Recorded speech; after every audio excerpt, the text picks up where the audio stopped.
Welcome to the Fantasy NBA Today podcast. Hey again, everybody. Welcome to Fantasy NBA Today. I know, we did our little short burst show yesterday. Thank you all for listening to that little kick the can down the road episode. But you know what? I wasn't going to miss a damn show. I never will. Ever. Maybe someday.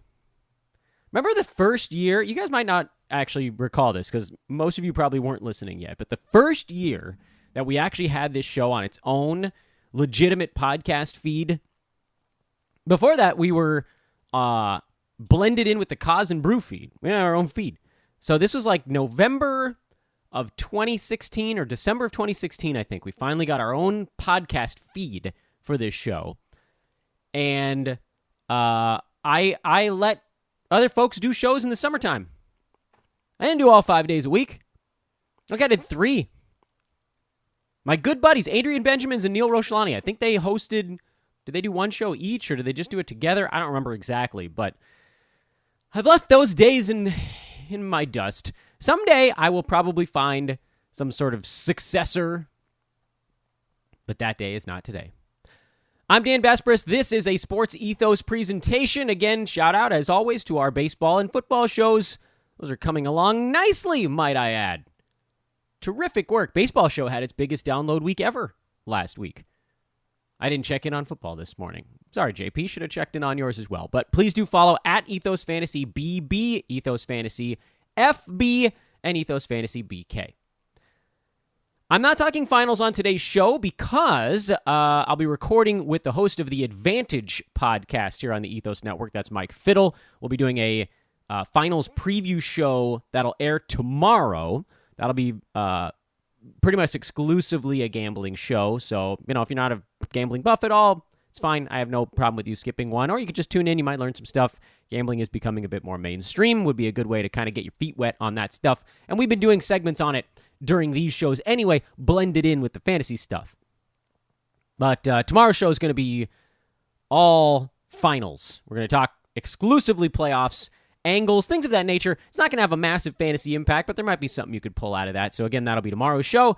In the meantime, we will continue our romp through the teams of the NBA. And once we get through that, we'll look at that ADP breakdown stuff we talked about on yesterday's podcast. Working backwards, today is the San Antonio Spurs, who finished the season as the 10 seed, 34-48. They lost to the Clippers in the, Clippers played the Wolves, didn't they? Yeah, lost to the Pels. Lost to the Pels in the play-in game. Really kind of amazing that they got there. Spurs beat the Lakers to get to that play-in stuff. And a lot of that was Dejante Murray, who had an unbelievable season. He was number 6 on a per-game basis this year by totals. He was number 16. Does that make sense? That actually doesn't make sense to me. Oh, I know now. I know what I'm doing here. I got the wrong date window checked in, guys. I'm sorry. I got to get my head in the game.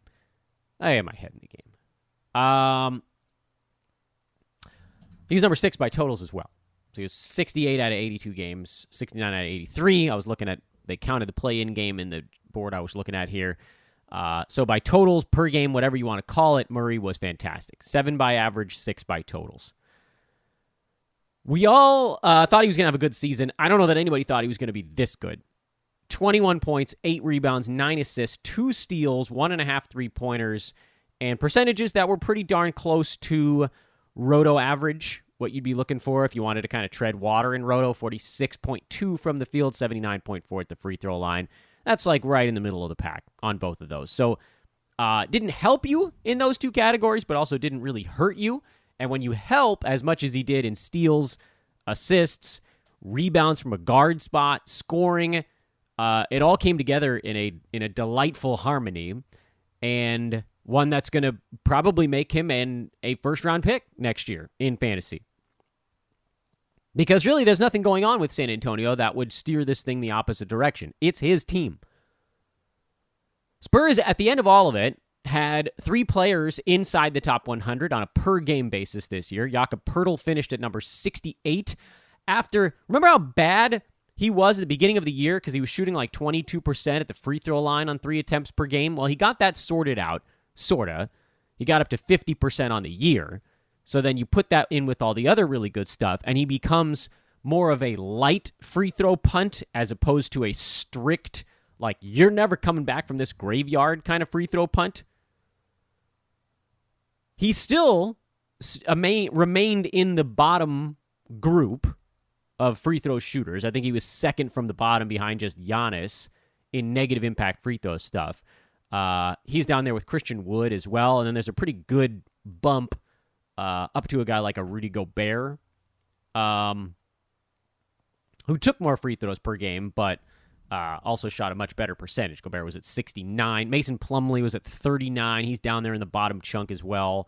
Mitchell Robinson, Clint Capella, the usual suspects. Nick Claxton, Russ. Oh, Russ, you can't be that as a point guard. Fantasy friends, degenerates, whoever you might be, we've told you before that if you look for it every day, it has a cause for celebration. But guess what? Coming up soon, first of all, it's springtime. Holidays, weddings, birthdays, graduations. It's that time of year now. You don't even have to look for a celebration anymore because they're all right there in front of us.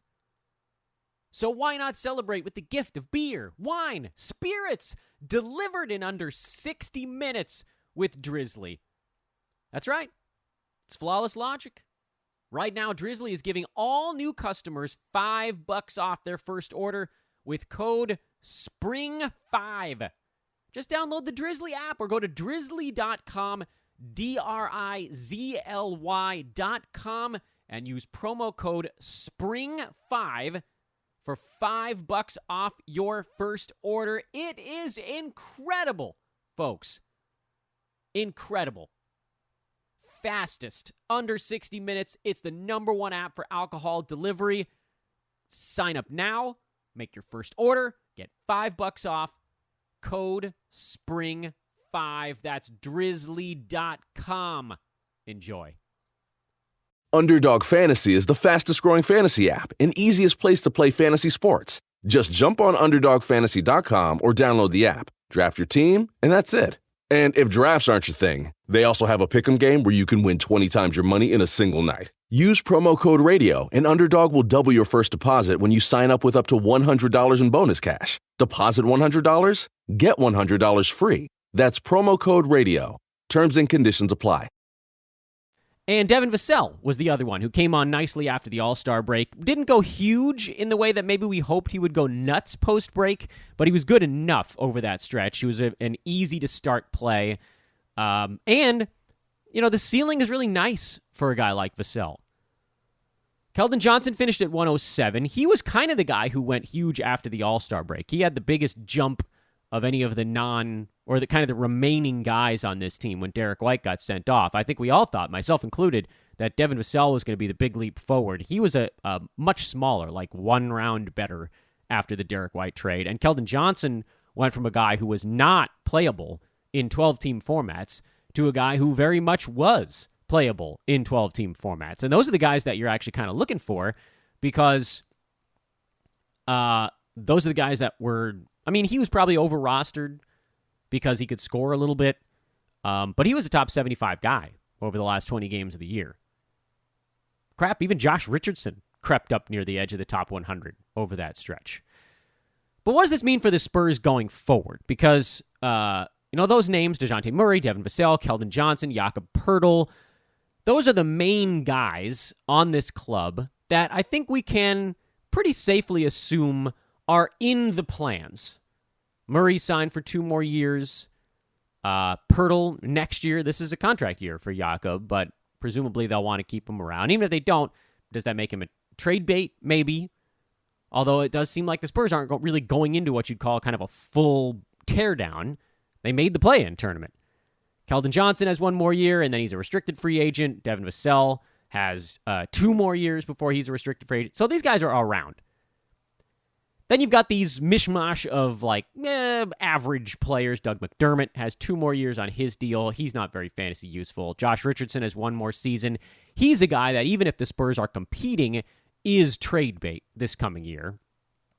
They had some guys that came off the books that sort of were on the team and then weren't on the team. Zach Collins has a couple more seasons. He was playing better towards the end of the year, but he's not about to take Jakob Poeltl's job unless he gets moved. Then the young guys, Josh Primo, Lonnie Walker is a restricted free agent. I don't know what's going to happen there, but it sort of doesn't matter all that much.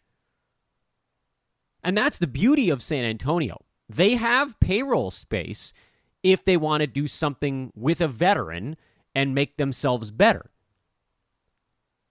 They did kind of what the Grizzlies did, which is avoid the full tank by having enough good stuff still hanging around to where you can get some assets for your top guys, your DeMar DeRozans going back. I mean, that would be the one. You got a little something for the Derek White deal. Not a ton of stuff, but you amass a few things and you stay decent. It's both good and bad. Because in the full teardown, you have a better chance to get an impact player in the draft. You just do. The process, that whole deal. Yes, I know the top 2 or 3 guys in the draft are not guarantees to be superstars, and plenty of stars have come from other parts of a draft. All the way down to the middle of the second round, if you're looking at you, Nikola Jokic. But from an odds perspective, you're better off having the first pick than the 14th, 15th, 16th pick. You just are. Great though the Spurs may be at developing young talent, and they are quite good. So what does that mean for San Antonio? How do they get better season over season? 2 ways. 1, you spend your cap space on something relevant. You go out there and what does this team desperately need as you look at them? Well, they've got a center who's okay. They've got a power forward who's okay. They've got a really good point guard in Dejante Murray.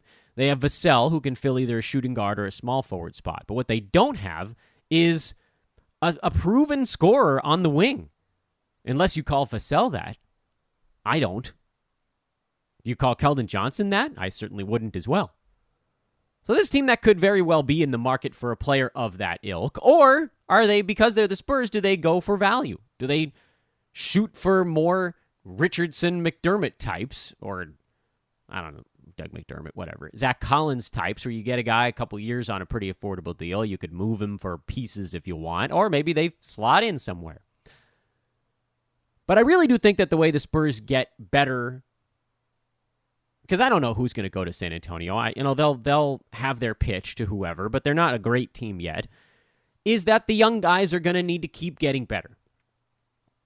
In particular, Vasel and Kelden Johnson. And I'm not someone who knows what the ceiling is for a young player. I don't know how high it's going to rise. But when you look at a guy like Vasel, you can see the outlines of not superstar, probably not even star, but very good NBA player. And interesting fantasy player as well. After the All-Star break, he sat somewhere in the range of about 15 points, 4 boards, 2 assists, 1.2 steals, half a block, and almost 3 3-pointers a game. Relatively low field goal percent because a lot of his shots were coming from downtown. Very good foul shooter, super low turnovers. He profiles going into next season, provided the Spurs don't add a high-usage shooting guard or small forward, which they might in free agency because they do have some room. He profiles as a really interesting grab. You know, we talked about how the reasons we're doing these team breakdowns is to sort of like put the names on the list and put that list off to the side for a while. Vasel, and frankly, even Kelden Johnson, who I'm not a big fan of from a fantasy perspective, but he saw the usage to get there, are names that I think probably slide a little bit under the radar going into next year. I might even argue Jakob Poeltl slides a little bit under the radar going into next year. Do you think people were really excited about what those guys did this year? Murray they were.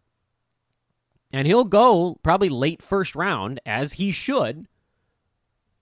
What if he got better?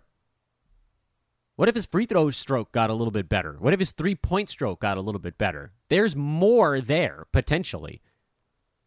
I don't think he falls back if they don't bring in a usage guy. I mean, this is his team. But I get this feeling, and we didn't talk about the Spurs that much on the podcast. We talked about Vasel at the trade deadline, but that was kind of it. We talked about Poeltl coming into the season as a solid second center, and he was that, and that's fine. Like, all of that's pretty good. Worked. I was high on Murray, but not nearly high enough. I liked Derek White also, and then he ended up getting traded, but derailed what was actually going to be a pretty good year. Spurs quietly ended up being a really good fantasy team. On top of the other stuff, Vasel played 71 out of 82 games. Johnson played 75 out of 82 games. Poeltl 68, but he's actually been pretty durable. He got knocked out by a couple of weird things. Murray has been a tad dinged up from time to time. He deals with the knee stuff. He's long, that kind of player that he's going to have those things. So that's sort of built into it. Him probably missing between 10 and 18 games in a given season. So there is some durability, not issues, some actual durability among the guys on this team as well. This is one that from a team breakdown that I've kind of been, when I talk about how they were quietly productive this last year, I think I sort of quietly was also waiting for this day because I believe that there's a very real chance. And again, the better, I mean, it's better, but a really nice exercise with San Antonio is to look at what they did post All-Star break. And they had 5 guys at 101 or higher. And the only one of those 5 guys that I wouldn't really trust going forward is Josh Richardson. Murray, Vasel, Johnson, Poeltl, they all belonged there. Kelden Johnson played 33.5 minutes per game over that stretch. Vasel, 31. Poeltl, 29. You could also look at it from the other side. What are the potential pitfalls of some of these players? Potential pitfall for Poeltl, which is a really difficult thing to try to say, and I don't know why I rolled down that path. A potential pitfall for Poeltl is Zach Collins.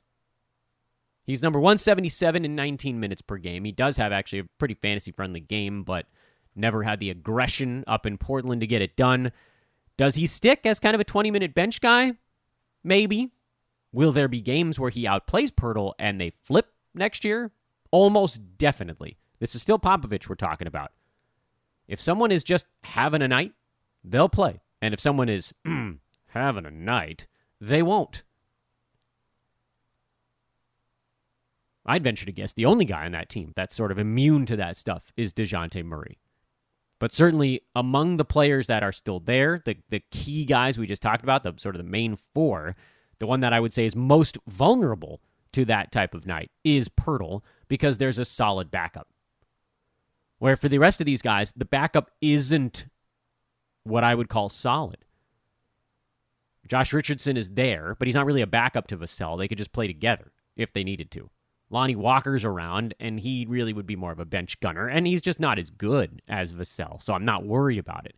And then you say, all right, well, what about, like, Doug McDermott? Could he displace Vasel or Kelden Johnson? No, he couldn't.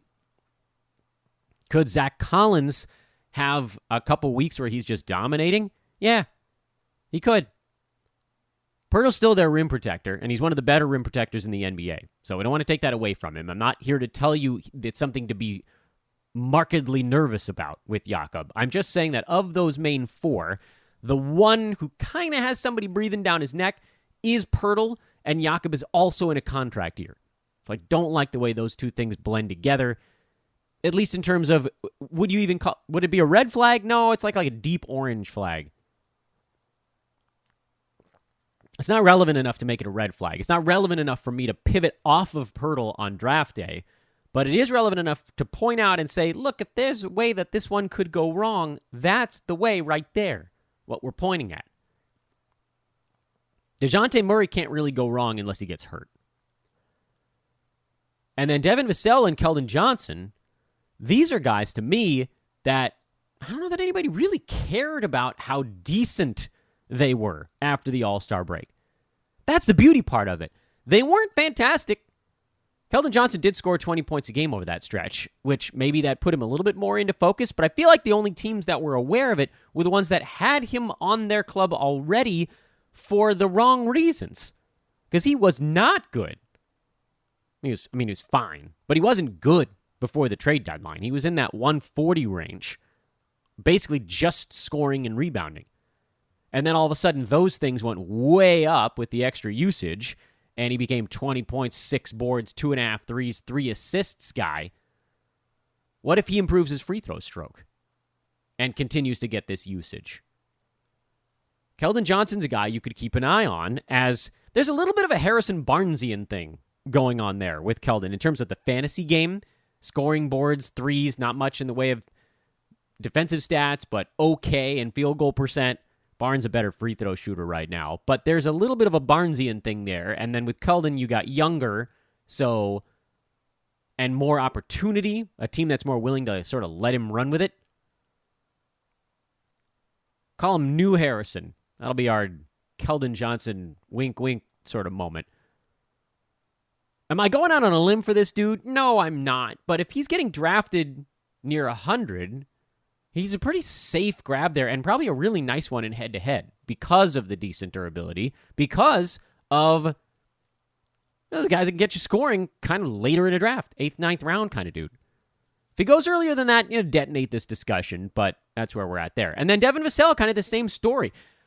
He feels like a guy where maybe like 4 or 5 weeks out from the start of the season, mid-September, he still has pretty good ADP numbers, but then perhaps starts pushing forward as experts begin to drop their ranks. I feel like Devon Vasel is going to be an expert favorite this coming year. And so I'm then worried that he gets pushed too far and gets overdrafted.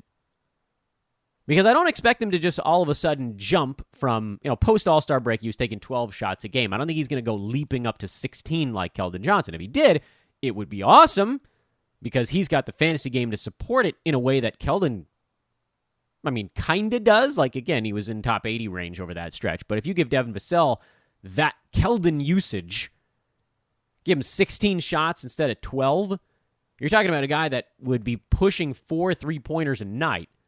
20 points, 4 boards, or 4 threes, 4 boards, 2 and some odd assists, 1.7 combined defensive stats, high volume free throw, big time number there. That's a top 40 range guy. That's not a prediction, by the way.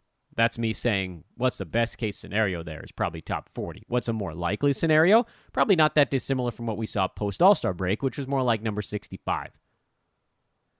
15, 4, and 2, a bunch of threes, some steals, good steals numbers, great free throw number. And that's good. That's good. 65 is good. We'll obviously pay attention to the Spurs during free agency. If they bring in a big name, all of this stuff gets adjusted in some way. And they could. When I say big name, I don't necessarily mean like a superstar. I'm just talking about someone that would come in and take a dozen shots even. Don't have to be a super high usage guy. Just someone that would drop in and cost Kelden Johnson 2 shots and Vasel 1 shot and whatever, you pull opportunities from the rest of these dudes. That's what I'd be looking at. If they don't, if someone isn't about to swoop in on the Spurs fantasy parade here for these main 4, you might have 3 value plays and a superstar. And the Spurs might be a team where I end up loaded up next year. Because I don't see them going backwards in terms of will they or won't they compete for a playoff spot. They got a taste of the play-in. These guys are not going to want to go back to losing on purpose. I say back to it. They don't want to get into that at all. They haven't had to, and they don't want to. And you'd have a much tougher time selling Dejante Murray on being there beyond the next 2 years if you're like, oh, by the way, we're going to start tanking not next year, but the year after that in your contract year. That's bad for business. So the Spurs, write them down on your board, push that paper off to the side for now, have a chance to be a really interesting value guy team on fantasy draft night.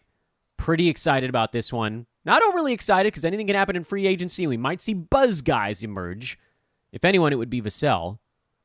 But let's keep him on the burner for now. Throw it on simmer.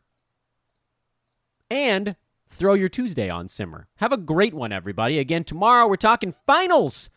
Special finals show on Wednesday. And then on Thursday, we roll back into the Eastern Conference for the Wiz.